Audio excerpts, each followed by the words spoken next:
Hola amigos, soy Paula Paredes y en el tema de estar sanando con nuestras madres, yo les estaba contando la historia de la tía Ana. Mi tía tomó una relación de amor y de cariño hacia mí como madre y me cuidó, me respetó y me dio todo su amor dentro de su vida. Y ella decoró mis cumpleaños y decoró cada momento de mi vida. La tía en realidad no tuvo la opción de ser madre, porque cuando uno es muy pequeña y uno tiene que vivir una vida con muchas carencias y desprotegida de la madre por un tema emocional, familiar de carencia, se quitan bendiciones. Mi tía, siendo muy niña, de los 9 hacia los 10 años, 12 años, siendo muy niña, estuvo en casas particulares trabajando y vivió situaciones que no debería haber vivido como niña o como joven o como adolescente después. Todo eso la llevó a no poder armar su familia o su vida en relación a la vida materna y la hizo a ella tener una vida con una frustración guardada. Nosotros sabíamos de su historia, de una historia que se contaba entre murallas, pero ella nunca se sentó a contarnos de una hija, nunca se acercó a decirnos que le gustaría tener un hijo, nunca expresó esa situación. Ella veía a los niños y los quería y quería que estuvieran bien, pero nunca demostró el querer ser madre. Hasta alguna vez habrá dicho por aquí que no pudo tener hijo y no fue madre. Pero en realidad lo que se contaba es que en un lugar donde trabajó, ella pasó una situación dañina y de esa situación dañina al tiempo ella tuvo un bebé. Ese bebé fue un bebé que ella podría haber amado, podría haber cuidado, podría haber vivido toda la vida con esa personita, pero en realidad mi tía era una pequeña niña que fue abandonada emocionalmente por su madre y su madre también fue abandonada por su familia. Y las carencias económicas llevaron a una y otra situación a no poder cuidar. La abuela nunca pudo cuidar a su hija directamente porque tenía que trabajar para mantenerse y tenía que mantener a otro de sus hijos y tenía que vivir en un estado de carencia por no tener un lugar donde vivir. Eso hizo que algunas hijas se tuvieran que ir y algunas pasaran mucha necesidad. Se dice que la abuela, cuando supo que la tía había tenido una hija, se supo que la abuela había ido a buscar a esa hija pensando que iba a reparar esa historia. Pero mi tía no quería que la abuela cuidara a esa hija. La tía quedó con un resentimiento muy grande y prefirió dejarla en unas personas muy buenas para que fuera cuidada. Y claramente, muchas veces hay madres que buscan a los hijos en periodos tardíos donde ya han pasado situaciones agresivas y quieren sanar con ellos o con sus nietos, pero a veces no se da la ocasión y los resentimientos quedan en el alma. Para mí, el taller de escribir la historia de nuestras madres tiene que ver con escribir la historia de nuestras mujeres, de las personas de nuestra familia, en reparar, recordar, analizar y darse cuenta que más allá de un abandono hay secuencias de abandono, más allá de una agresividad hay agresores dentro de cada familia y hay situaciones también agresivas sociales. Lamentablemente, el abuso y el daño que se hace a los niños que trabajaban, especialmente en épocas antiguas, fue muy dañino porque se les impedía vivir su juventud, vivir su niñez, se les impedía vivir su adolescencia y claramente muchas veces se les casaba a algunos por necesidad o se les mandaba a trabajar a lugares que no eran los adecuados para que ellos sobrevivieran y salieran adelante. A veces se dejaban en otras familias con otras personas pensando que iban a estar bien y eso al final acarreaba abusos y abusos.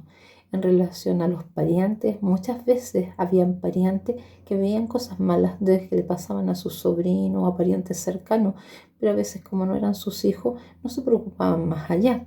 Y otros tenían hijos y lamentablemente sentían que no tenían como la economía de sostener todo y a veces o regalaban alguno o lo dejaban en otro lado o lo mandaban a trabajar. Entonces hubieron circunstancias muy fuertes.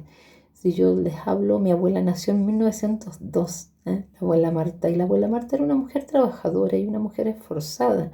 Claramente, por la situación de no tener una casa, no tener un lugar y haber dejado quizás a sus hijos con un marido alcohólico, ella necesitó que después todos volaran y estuvieran en otro lugar. Pero las opciones no fueron las mejores y claramente la tía Ana pasó una vida muy mala y la tía Elba, que fue otra tía, se dice que ella se enfermó mentalmente por el abuso de una persona y ella no pudo salir más adelante, que un doctor llamó a la abuela y la llevó a un lugar donde la tía estaba muy mal y la mente de la tía se borró y fue una tía que nosotros la vemos como enfermita mental, que ella falleció, pero en realidad todas esas secuelas y esas consecuencias fueron fatales.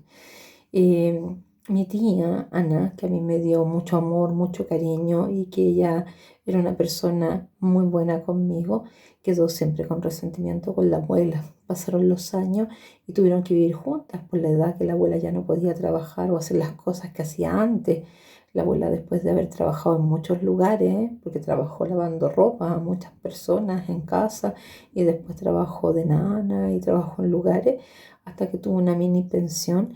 Después ya no podía trabajar y cuando ya no pudo trabajar se fue a vivir conmigo, con mi mamá, conmigo pequeñita a los 6 años a la casa de la tía. La tía de verdad me dio mucho amor a mí, pero en realidad a mi abuela no la quería y en el último tiempo que la abuela estuvo mal, ella le tenía resentimiento, le tenía rabia y se notaba esa rabia y ese enojo. Y es triste que queden esos lazos entre parientes, de que las cosas no se resolvieron porque quizá desde el principio las cosas se hicieron mal y no hubieron apoyos. La abuela quizá tuvo que llegar a eso de entregar a los hijos en trabajo o en lugares porque no tenía a nadie más, no tenía hermanas, no tenía parientes, no tenía nada. Se sabe que la abuela era sola y que no tenía nadie a quien acudir. Entonces las circunstancias de la vida llevan a esas historias que son historias súper tristes, pero a la vez que nosotros tenemos que tratar de sacar las enseñanzas y sacar lo mejor y comprender que detrás de situaciones donde uno ve vidas difíciles o donde ve cosas negativas, también hay luz y hay cosas que rescatar. Yo les estoy hablando de la historia de mi tía Ana en particular, que fue una tía que fue muy maltratada y después fue robada por algún pariente, fue también humillada por no tener las cosas que ella quería. Ella se acordaba, yo me acuerdo que a veces contaba que trabajaba de nana o trabajaba de empleada en algunos lugares y la habían tirado hasta en la calle, no tenía dónde dormir. Y después, entre alguna y otra persona, por aquí le salía otro trabajo y no tenía una casa donde llegar, no tenía una hermana que le fuera a dar la mano. Cada cual se las rebuscaba como podía. Entonces, todas esas cosas son muy extrañas, son muy fuertes. Mi mamá igual tenía situaciones extrañas, mentales, energéticas, y tenía que ver con eso, porque no estaban los apoyos. Ella también perdió sus hijos en algún momento, pero tampoco las hermanas tuvieron un tino de ir a rescatarlo y decir, estos son mis sobrinos, yo me los llevo, arreglémoslas como lo podamos. Es como que habían súper temores y cada uno en su mundo, salvándose como se puede la vida de cada uno. Entonces, de estas historias, que son historias muy extrañas, muy fuertes, tenemos que sacar aprendizaje. Por eso tenemos que hacer diarios de vida, tenemos que investigar qué pasó con tal persona. No puede ser que una persona de nuestra familia pase de largo y no haya nada más que rescatar. Uno tiene que encontrarse con las historias profundas, con las cosas reales que marcaron una sociedad y una época donde estaban mucho las separaciones entre el que tenía y el que no tenía y que claramente habían estructuras sociales y políticas duras también, donde claramente antiguamente el derecho de la mujer era obsoleto, es decir, no había, no importaba los derechos de los niños. Yo siento que igual hemos avanzado bastante. En el tema de la religión, yo me acuerdo que la tía contaba que cuando ya era más chiquitita, de 6 años, 5 años, estuvieron en un convento y la mamá también estuvo ahí y las castigaban de repente, las tiraban al patio, le pegaban con las manos. Había una estructura de que los niños no podían pensar diferente, no podían decir nada y había agresividad. Habían cosas morales, religiosas súper dañinas y habían periodos que hacían que la tía fuera a lugares a pedir dinero, limosna para el niñito Dios, le decían las religiosas, y la llevaban a lugares de Valparaíso a pedir. Pero cuando ella llegaba, le pegaban en las manos y le quitaban las joyas, los anillos que la gente que de dinero regalaba y le hablaban que ella era una ladrona.